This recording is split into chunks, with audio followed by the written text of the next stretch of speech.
মেলা কলম খেতে একটি মর্মান্তিক ঘটনা ঘটে, সে নিয়ে আপনাদের কি প্রতিক্রিয়া রয়েছে? এখন পর্যন্ত কোনো আসামি ধরছেন কি? হ্যাঁ, আপনারা সবাই জানেন গতকালকে সোনামুড়া থানার আন্ডারে কলমক্ষেত গ্রামে একটা দুর্ভাগ্যপূর্ণ একটা ঘটনা ঘটে।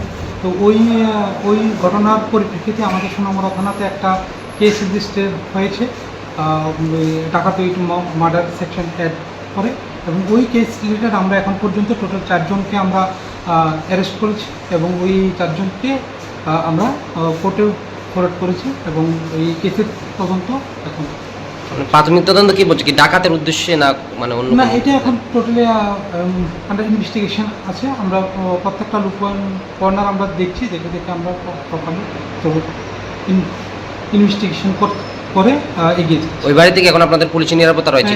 এখন ওই এলাকাতে আমাদের পুলিশের হওয়ালদারি এবং নিরাপত্তা বাহিনী। না রে, রেজিস্ট্রি করে বিয়ে করব।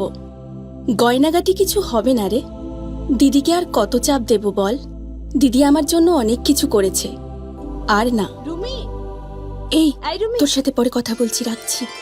দেখ তো পছন্দ হয়েছে কিনা। চল ড্রেসিং টেবিলে চল।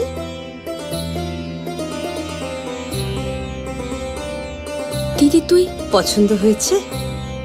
তুই নিজে বিয়ে করলি না, আমায় লেখাপড়া শেখালি, আজ বিয়ে দিচ্ছিস, মা বাবার কোনো অভাব রাখিসনি, আজ এভাবে সাজাচ্ছিস কেন?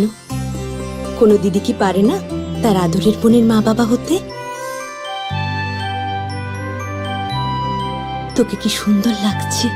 রাধাকৃষ্ণ জুয়েলারি, উষা বাজার, আগরতলা, ধর্মনগর, বিলোনিয়া এবং উদয়পুর সেন্ট্রাল রোড।